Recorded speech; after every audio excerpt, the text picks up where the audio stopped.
estamos buen tiempo acá. Es increíble cómo se ha pasado el tiempo. Pero por lo menos para mí ha sido una experiencia muy buena. Haber una vez más abierto esta hermosa carta y haberla estudiado con cada uno de ustedes, mis hermanos. Capítulo 16 de Romanos, los versículos que se leyeron, ¿no es cierto?, es lo que vamos a estar mirando ahora de versículos 17 en adelante. Hace dos domingos dijimos que lo peculiar de esta carta de Romanos y de este capítulo 16 es que el apóstol Pablo resume lo que significa ser parte de la iglesia del Señor. Ahora miren, una cosa es asistir a la iglesia, que eso lo hace cualquiera, sin ofender a nadie, eso lo hace cualquiera. Otra cosa es ser parte del pueblo de Dios. Ya son dos cosas distintas. Yo tengo que dar un curso ahora en julio para una universidad, y justamente mi curso es sobre la teología de la iglesia. Así que todas estas semanas pasadas he estado revisando apuntes y todo lo demás, y leyendo mucho sobre la teología de la iglesia. Y algo que a mí me sorprende, porque no es un curso nuevo para mí, yo soy profesor de eclesiología por más de 20 años, creo. Pero algo que a mí me sorprende es que en todas las épocas del cristianismo ha habido gente, diríamos, ha habido movimientos de gente que han querido transformar la iglesia. Y una de las cosas más maravillosas que uno encuentra es que indudablemente nadie puede cambiar el fundamento que ya Cristo ha dado a la iglesia. ¿Se acuerdan en Mateo cuando el Señor le dice a Pedro: Pedro, sobre la roca en la cual tú estás parado, no cierto, simbólicamente, sobre esa roca edificaré mi iglesia? O sea, la base de la iglesia es Cristo. Nadie puede poner otro fundamento, como Pablo más adelante también diría. Pero siempre ha habido gente que ha querido inventar cosas, inventar nuevas iglesias, inventar nuevos movimientos. Y uno podría pasarse, qué sé yo, horas y horas hablando de eso. Pero lo curioso es que Pablo acá en este capítulo 16, él con mucha, diríamos, ¿cómo llamaríamos?, amor pastoral, define en su saludo a los hermanos lo que es la iglesia. Y miren ustedes, miren rápidamente, no voy a tomar mucho tiempo de los primeros versículos, pero solamente para entrar en lo que a partir del versículo 17 dice. Pero en Romanos 16, versículo 2, encontramos que aquellos que son parte de la iglesia, no que asisten a la iglesia, porque como ya dije, cualquiera asiste a la iglesia, pero los que son parte de la iglesia ayudan en todo lo que sea necesario en la iglesia. Recibir al Señor como es digno de los santos, dice el versículo 2, y ayuden a Febe, porque ella ha ayudado a muchos y a mí mismo. Una de las características de alguien que es parte del pueblo de Dios es ayudar, servir. Tú no necesitas tener un puesto, un título para servir, te nace. Miren lo que dice entonces versículo 4. Dice, versículo 3 para tener una idea: saludar a Priscila y Aquila, mis colaboradores en Cristo Jesús, que expusieron su vida por mí, a los cuales no solo yo doy gracias, sino también todas las iglesias de los gentiles. Otra característica es que hay gente que está lista a dar su vida.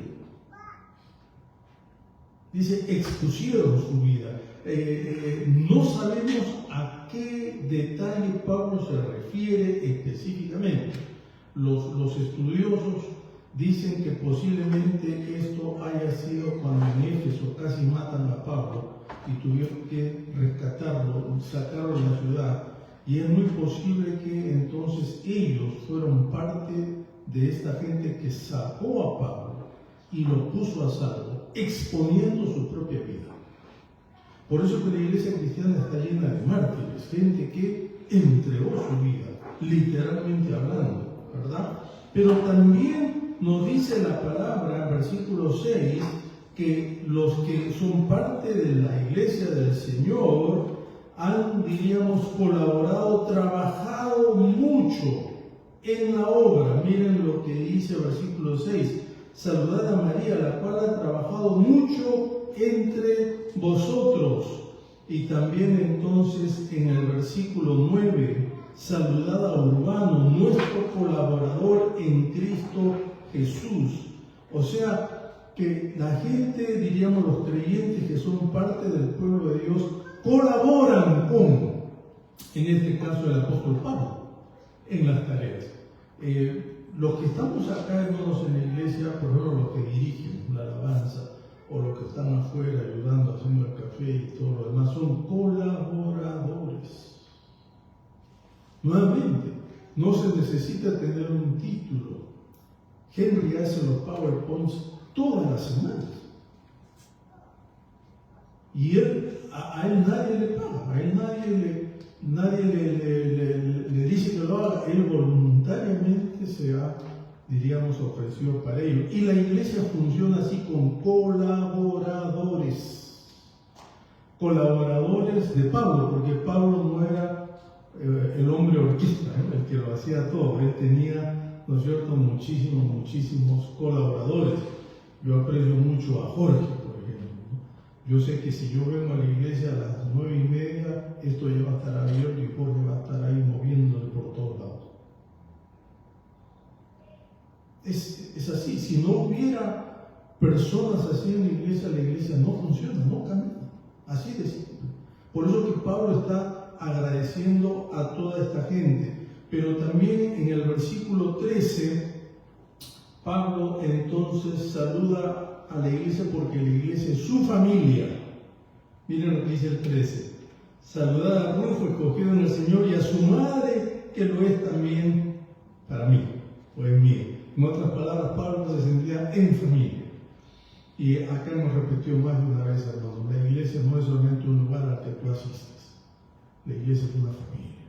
Y tienes que sentirte en familia, ¿no? Ahora, todo eso Pablo lo dice, y como dije hace 2 domingos atrás, hubiera sido lindo ver uno a uno los nombres, inclusive, que él señala ahí, pero yo lo dejo para que ustedes en sus casas lo vean. Y luego entonces pasa al versículo 17, porque a pesar que él menciona cantidad de personas con el trabajo que hacen, ¿no es cierto?, cada uno en la iglesia, Pablo entonces tiene una advertencia para todos ellos. Miren el 17. Pero os ruego, hermanos, que os fijéis en los que causan divisiones y ponen tropiezos en contra de la doctrina que vosotros habéis aprendido, apartados de ellos. En otras palabras, a esta misma gente que él, diríamos, agradece, honra, les pide que se cuiden entre ellos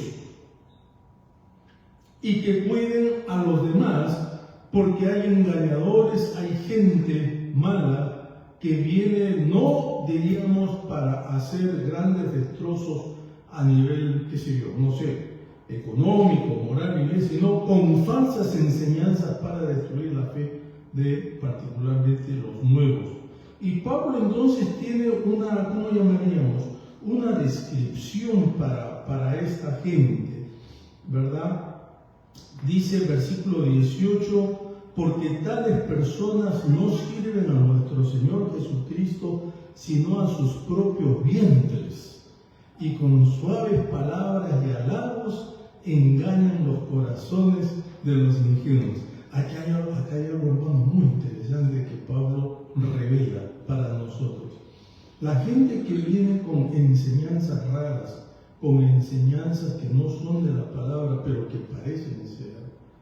No hay gente que necesariamente tiene algún propósito personal de lucrar con ellos, sino lo hacen porque es gente, y lo dice acá, ¿no es cierto?, que más aman su vientre que la palabra de Dios. En otras palabras, es gente que tiene apetitos carnales, es gente que tiene maldad en su corazón, es gente que entonces va a engañar a otros por el solo hecho de satisfacer sus propias necesidades y cosas que puedan tener en la mente.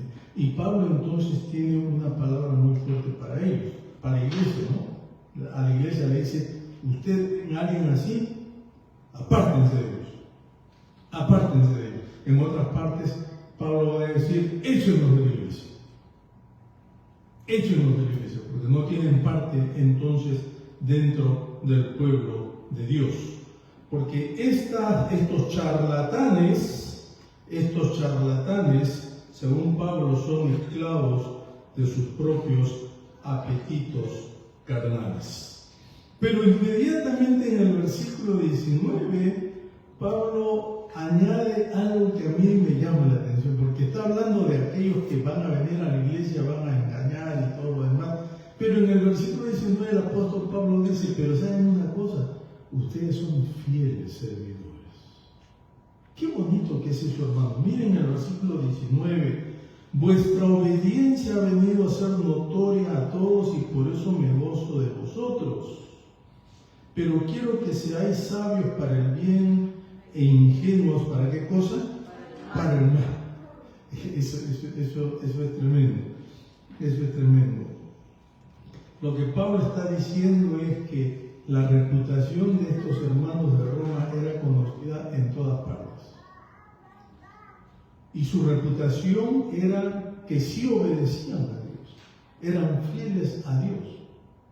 Y con mayor razón entonces estos hermanos tenían que cuidarse de que nadie los engañara, porque si los engañaban, entonces iban a ser el hazme reír de todos aquellos que estaban en la ciudad, en otras iglesias.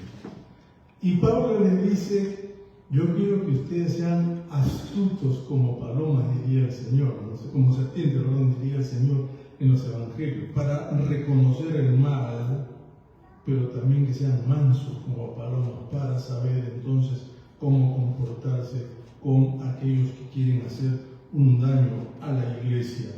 Alguien decía que los creyentes deberíamos ser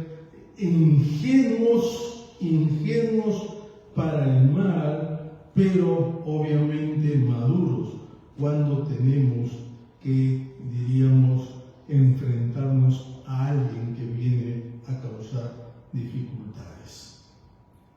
Y en el versículo 20 entonces el apóstol Pablo introduce algo que por primera vez aquí en la carta a los romanos menciona, es a Satanás. No sé si ustedes han notado, pero en Romanos, a pesar que él habla de, ¿se acuerdan? Que el bien que yo quiero hacer, eso no hago, pero el mal que quiero hacer, eso hago, y toda la lucha que hay en la vida del creyente, ¿no? Para caminar rectamente con el Señor. Pablo en ningún momento menciona a Satanás, que es el enemigo de nuestras almas.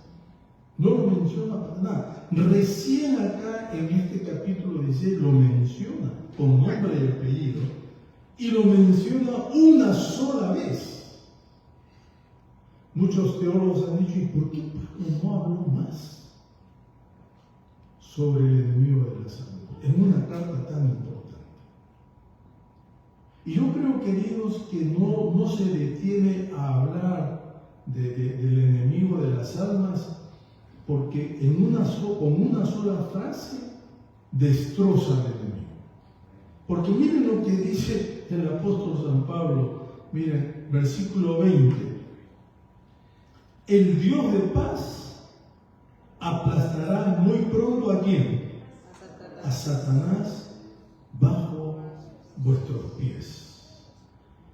Esto es increíble.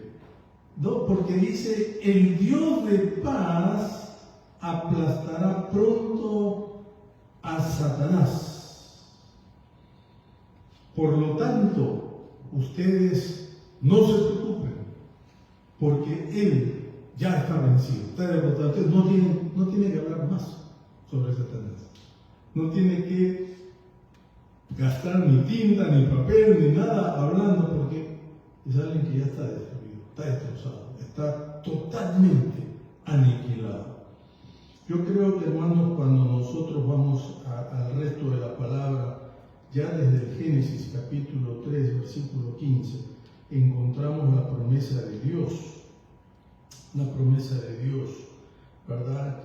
Que dice que el enemigo, ¿verdad?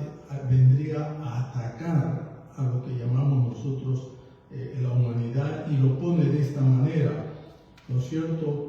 Le dice Dios a Eva: Él te herirá en la cabeza y tú le herirás en el calcañar. En otras palabras, el enemigo cuando ataca a la primera pareja es como una mordida acá en la pierna. Esto es el calcañar, ¿no? Y Dios le dice: no te preocupes de esa mordida, porque con esa mordida nadie muere. Más bien Él tiene que preocuparse porque Cristo le pisará en la cabeza y de esa manera lo derrotará por completo. Esa es la gran promesa que tenemos ya desde el Génesis capítulo 3, versículo 15. Pero más adelante, obviamente, en Colosenses 2, 14 y 15, Pablo desarrolla esto y dice así, estoy leyendo Colosenses 2, 14 al 15, Cristo anuló el acta de la deuda que nos era contraria. Esta la anuló clavándola en la cruz, despojando a los principados y a las potestades, exponiéndolos públicamente, triunfando sobre ellos en él. Al clavar nuestros pecados en la cruz, dice Pablo, le quitó al diablo todas las armas condenatorias.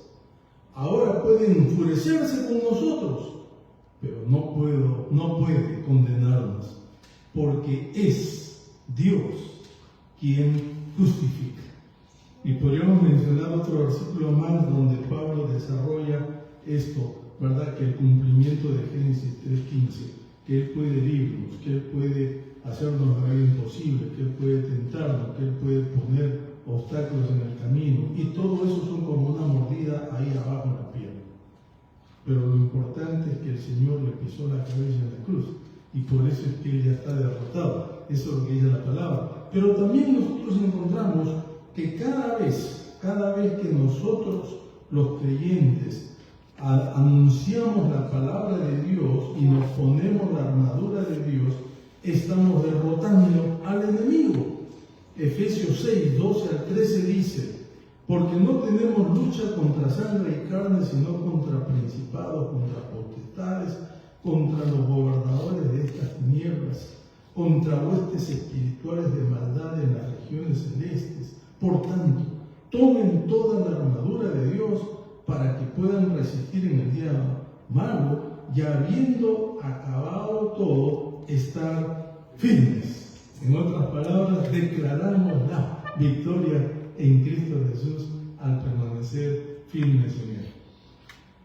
Cada vez que digo que la palabra de Dios se expande, y esa es la palabra, se expande a través del mundo, y nuevas personas llegan a conocer el Evangelio del Señor, llegan a conocer a Cristo, es, ¿no es cierto?, un triunfo para la iglesia, porque estamos arrebatando, esa es la palabra, estamos arrebatando gente que estaría condenada de otra manera, yéndose entonces al infierno. Y esa es una derrota para Satanás. Cuando nosotros evangelizamos, cuando, ¿verdad?, la gente se convierte, ¿por qué las misiones? ¿Por qué la evangelización? ¿Por qué? Porque estamos arrebatando al diablo lo que él entonces tiene bajo su soberanía, bajo su poder. Por eso es que eso también es parte de lo que llamamos la derrota de Satanás. Pero por último, la derrota final de Satanás viene cuando Cristo, no vendrá cuando Cristo, ¿no es cierto?, haya vuelto a la tierra por segunda vez. Y ahí Satanás finalmente será vencido y arrojado al lago de fuego, para nunca más engañar ni atormentar al mundo. 1 Corintios 15, 25 dice: es necesario que Cristo reine hasta que haya puesto a todos sus enemigos bajo sus pies. Y nosotros sabemos que otra vez en la cruz del Calvario el Señor hizo esto, y luego entonces naturalmente también, ¿verdad?, cuando el Señor venga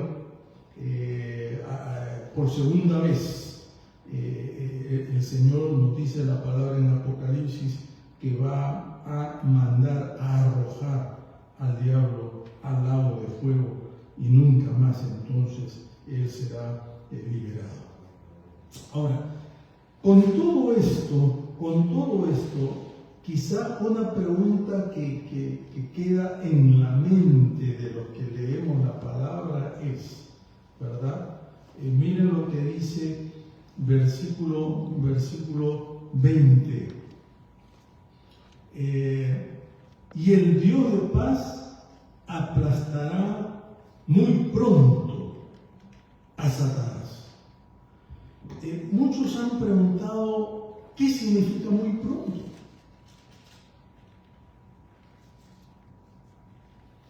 No sé qué otras versiones tienen ustedes ahí. ¿Qué dicen? En breve, eso también dice, en breve, ¿no? Pero lo interesante es que sea muy pronto, en breve, etc.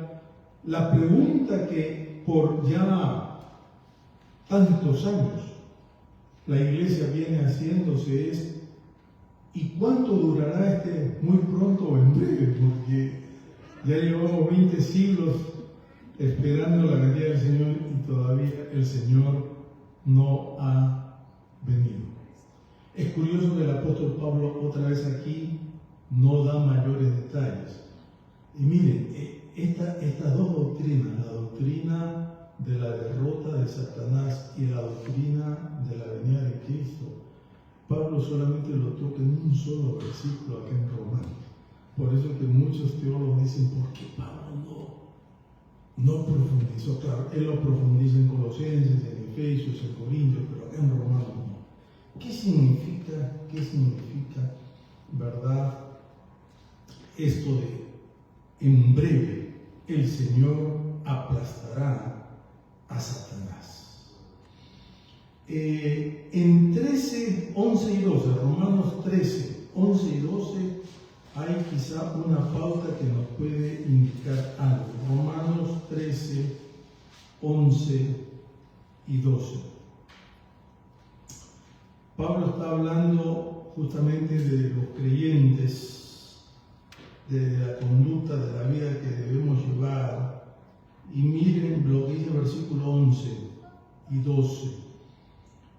Y conociendo el tiempo, que es ya hora de levantarnos del sueño, porque ahora está más cerca de nosotros nuestra salvación que cuando creímos. Miren el 12. La noche está avanzada y se acerca el día. Desechemos pues las obras de las tinieblas y vistamos las armas de la luz. Andemos como de día, honestamente, no en glotonerías y borracheras, no en lujurias y libertinaje, no en contiendas y envidia. Al contrario, vestidos del Señor Jesucristo, y no satisfagáis los deseos de la carne. Es curioso que el apóstol Pablo entonces en este pasaje va a decir, versículo 12, que la noche está avanzada y se acerca el día, indudablemente ese día en que él entonces va a volver a la tierra. El apóstol Pedro, en la segunda carta capítulo 3, versículos 3 en adelante, dice lo siguiente, segunda carta de Pedro, capítulo 3. Aparentemente a Pedro los hermanos le estaban preguntando, ¿y cuándo el Señor va a venir? Porque estos hermanos que estaban dispersos por todo el Asia, lo que ahora es Turquía y esas partes, estaban sufriendo muchísimo. Estaban sufriendo por ser extranjeros, por ser, Pedro dice, ¿no? Expatriados, inmigrantes y todo lo demás.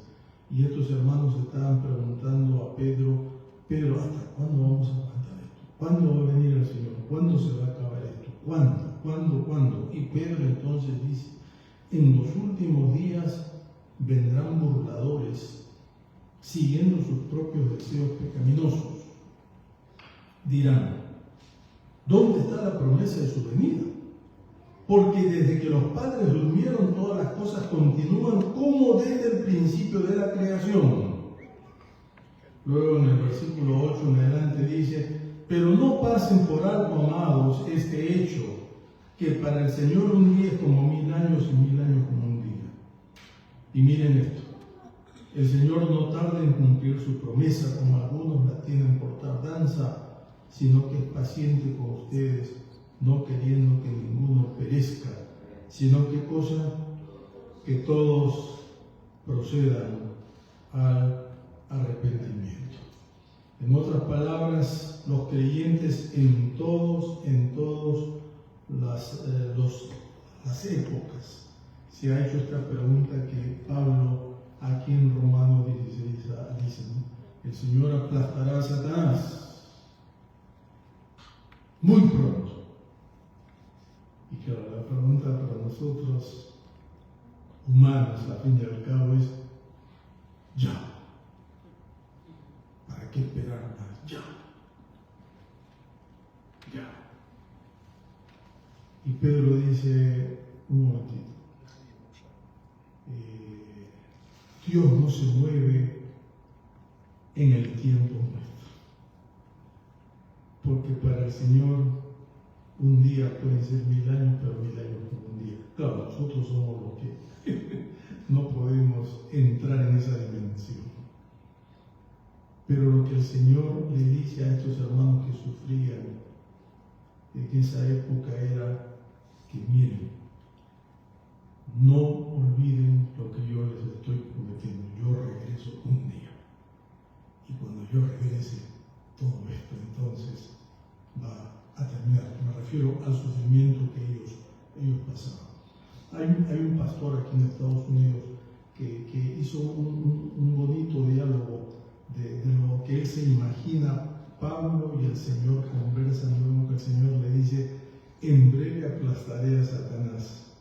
Y este pastor dice lo siguiente, él hablando como Pablo, oh Señor, ¿cuánto tiempo pasará hasta que este gran enemigo sea finalmente eliminado y los problemas de la iglesia lleguen a su fin? Y el Señor le contesta, Pablo, no te corresponde a ti saber. Mi Padre tiene el tiempo fijado en sus consejos secretos. Y Él es infinitamente sabio e infinitamente bueno. Y Pablo le dice, Señor, pero eso podría ser mucho tiempo, cientos o incluso miles de años. Y el Señor le contesta, y si fueran miles de años, ¿sería mucho? Total, 1000 años son como un día para mí. Pero Pablo le dice, Señor, pero entonces, ¿cómo puedo hablar de este triunfo venidero? ¿Qué debo decir a la gente ahora, en este tiempo presente? No puedo decirle que tú vendrás en 1000 años. Y el Señor le dice, Pablo, sé fiel a mí tal como soy. Y di lo que yo te estoy diciendo, que la gente debe estar preparada para mi venida. No deben pensar que yo puedo estar tardando mi venida, porque si lo hacen, caerán en la indiferencia y serán arrebatados a la destrucción en un instante. Pablo, entonces, Señor, ¿quieres decir que debo decir que vienes pronto, aunque no sé si eso será pronto. No sería un error decirlo. El Señor le dice, no es un error. Digo, hará que algunos tropiecen como muchas otras cosas que yo he dicho. Vendrán burladores y ridiculizarán mi promesa, lo sé. Pero si das la impresión de que no será pronto, dañarás mucho más la verdad. Y las almas de la humanidad entonces empezarán a dudar y no estarán listas para mi llegada.